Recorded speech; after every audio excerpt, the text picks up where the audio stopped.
the bloop. The bloop was an ultra-low frequency underwater sound recorded by NOAA in 1997. It was unlike any other sounds ever recorded underwater due to its frequency and the fact that it was recorded by other sensors thousands of miles from its estimated source. It is consistent with other marine animal noises due to its rapidly changing frequency, but it would be an animal many times larger than the blue whale, the largest animal to ever exist. The consensus by most scientists is that it was created by geological activity. What is your view, X? Oh, that's the black carpet. Allegedly, a bit of an urban legend amongst deep-sea divers. I'm that diver anon if anyone was in the last deep-sea thread. I've heard about this thing a couple times from coworkers and buddies. I don't remember the details of the full story right now, to be honest, but I'll talk to my buddy sometime and see if he remembers and post him on here. But the basic gist that I can remember is that this thing is some sort of colony organism, like a giant moving coral. It's a giant black carpet of macrobiotic cells that crawls over the ocean floor, sifting through nutrients with millions of tiny feelers. Nobody has ever gotten a good estimate of the size other than, it's big. And apparently it makes a noise similar to this bloop thing. One guy apparently saw it swimming/riding the currents as well, so it does more than just crawl on the ocean floor. I suppose you could call it a one-of-a-kind organism, but I'm not sure if that applies to colony organisms like this. So, you're saying the ocean floor is covered by a giant jellyfish? Essentially, yeah. According to how the black carpet has been described to me, it shares many similarities to a jellyfish. One story I heard had a diver get stung by some sort of large feeler strand that apparently hangs off at the top, similar to a jellyfish. There was this really old retired diver I talked to who claimed to have seen it. He claimed to have seen an entire decomposing sperm whale being consumed by the carpet. I should really make a post compiling all the stories I've heard about this thing. So, I talked to my buddy and I'm going to start writing up some of the stories I've heard about the black carpet. This is the first story I heard of it, from some Finnish bloke with a strong accent. He was doing a deep-sea dive, repairing some sort of cable. I assume it was probably fiber optic.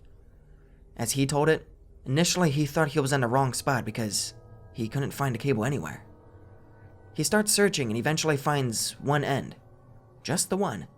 Sheared clean through. He gets his dive buddy to stay with that at the end of the line while he goes looking for the other end, swimming in a straight line in the direction of the other line. In his estimation, he swam about half a mile before he found the other end of the line. He stressed to me that the entire half a mile middle section of the line was just completely gone. It was a huge deal and everyone thought it was the Russians, but this guy was sure that this carpet thing had done it. Said he had heard the noise it apparently makes, even though he never saw it. This next story is from my buddy. He heard it from a guy who heard it from another guy who heard it from another guy, so take it with a heavy grain of salt. This guy is doing a dive, depth, location, whatever he was doing never got specified. Just that he was, quote-unquote, really deep. He starts hearing this odd noise that gets associated with the carpet a lot. The way he described it was similar to that video of the bloop. Ultra low pitch, sort of like a super creepy distorted whale song. As he gets closer, he hears this almost static crackling noise as well. The way he described it was, as he said, like a million prawns getting cracked open at once, if that makes any difference. As he gets closer to the bottom, the noises are getting louder and louder. At this point, he was thinking that he's hearing some sort of sonar from a submarine, and that some jackass submarine crew is playing a joke on him. When the guy gets to the bottom, he shines his light around, trying to find whatever he's looking for. And what he saw was that the seafloor had literally come to life and was crawling past him. This is probably the best description of the carpet you're going to get. According to the guy, the carpet is at least a mile long/wide, made mostly of these strange black feelers that apparently make the strange popping noise. Most of the top is covered in various sand and rocks, and debris, with feelers poking through. Also, a few long transparent stalks, as he described them, that float upwards. Apparently, some of these were like 20 feet long. According to the guy, it was singing, which doesn't make any fucking sense to me, but whatever. Guy swam back up to the surface and claimed he had an equipment malfunction. Came back down a couple hours later and got there just in time to see the last of the thing disappear. Apparently, it stretched as far as the eye could see, which isn't that far at the bottom of the ocean, but still. And this one is an old urban legend that's been floating around the diving community for years. Never heard a concrete source of it, so, in my opinion, it probably never happened. Especially since it involves a submarine crew, so I'm not sure how a diver would ever have heard about it, since as far as I know, submarine crews usually stay inside their ship. Anyway, here goes. Submarine is doing something, either war games or patrolling for Chinese/Russian/North Korean/bad guy submarines. The story isn't terribly consistent about this. I hear it different every single time. For whatever reason, they're not using active sonar because they want to avoid detection. Floating dead somewhere a couple 100 meters off the seafloor. They're just sitting there, chilling and listening with their sensors, trying to detect enemy submarines or whatever, when they start hearing the noise. Their sensors can't make any sense of it, and it's getting louder at an alarming rate. Starts out as something only the sensors can hear, but before long, the entire crew is hearing this strange, distorted humming/singing that people always associate with a carpet.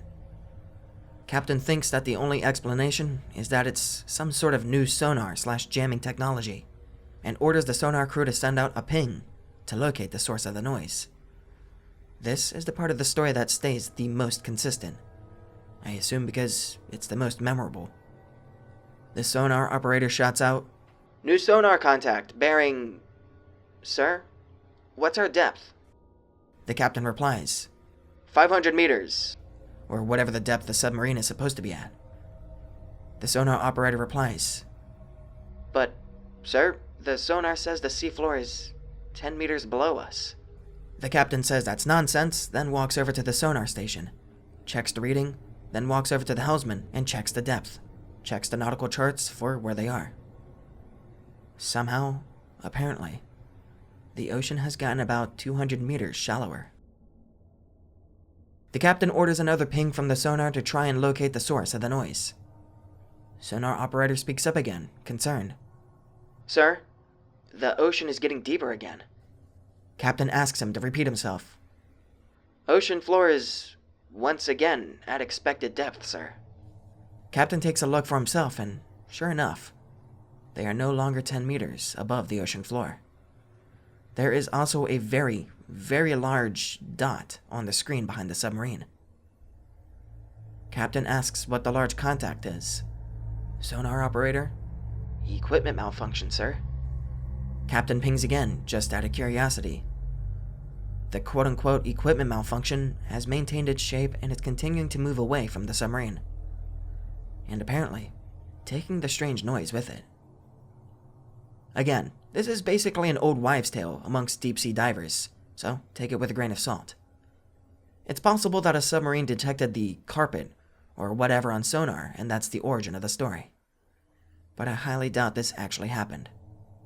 Still, makes for a cool story though. Last story for now, I'll see if I can dig up some later. This is from the old guy I talked about earlier. Nice guy, marine biologist who has done some deep-sea welds and nature research/studies with ROVs. Apparently the carpet ate one of the ROVs on an expedition. According to him, it happened late one night while the rest of the crew was sleeping. He was pulling an all-nighter studying the sea life around volcanic vents. He's moving the ROV from one vent area to the next when he sees what he described as churning sediments on the seafloor. A giant moving cloud of underwater dust essentially moving towards the ROV. He moves in closer and sees what he describes as a colossal echinoderm crawling along the seafloor, with quote-unquote long dexterous filament probing the seafloor ahead of it. He maneuvers the ROV in for a closer look and uses the arm to prod one of the filaments, in the blink of an eye, he lost contact with the RV. Apparently, it happened so fast, he didn't even see it happen. 1 second, the thing was about 5 meters away from the vehicle. The next second, it had swallowed the thing whole. His excuse for not having footage was that the footage was all recorded and stored on the ROV, rather than being recorded on the operating system, which seems fishy to me. He was, however, very confident in himself, to the extent that he claims he is the discoverer of this new species. He even gave it a name, which I completely forgot because it was so stupid and boring. Giant sea carpet sounds cooler anyway.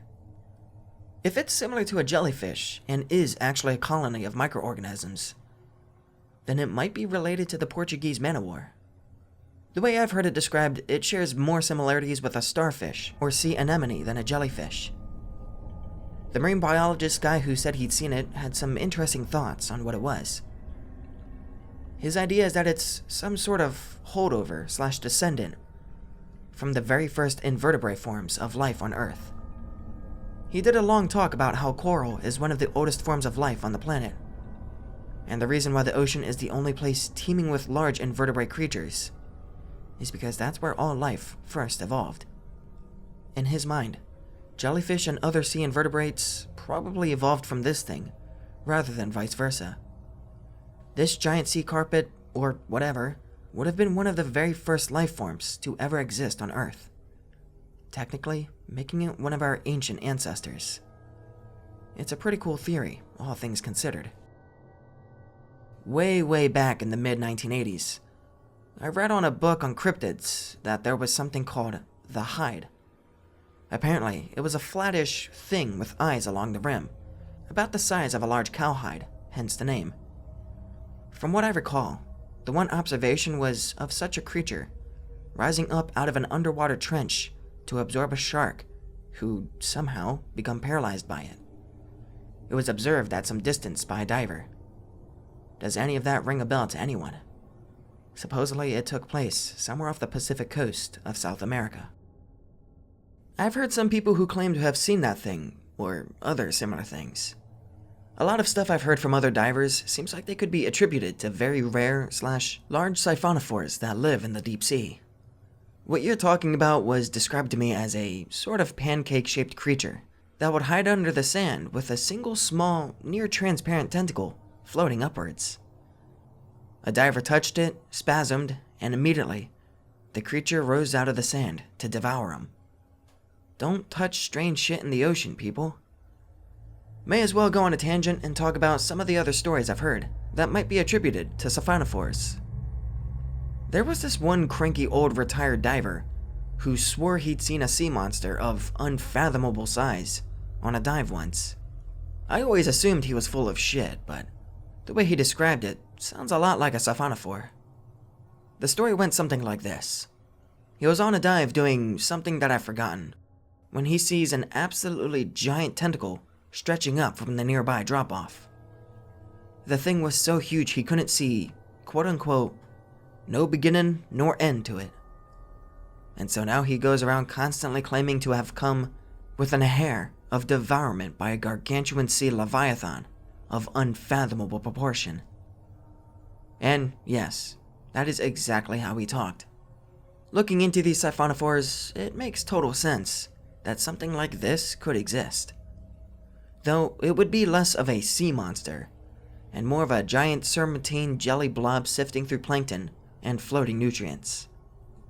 Another siphonophore-related story that I've heard is about an absolutely gargantuan jellyfish-type creature that was allegedly about the size of a military submarine. The diver who saw it said the thing was so massive, it had somehow developed its own biosphere, with various species of fish circling around and swimming inside of it. He described it as having an appearance like a giant upside-down orchid, suspended underneath a massive sphere of translucent jelly. The coloration was very dull, but that might have just been due to the extreme depth. Yeah, flat life forms can hide amazingly well. Just a regular skate or flounder is proof enough of that. A diver touched it, spasmed, and immediately, the creature rose out of the sand to devour him. I found the book in my shelf, and it does mention that the shark made a convulsive spasm as the creature rose up and sucked the shark through some sort of orifice in the center of the creature.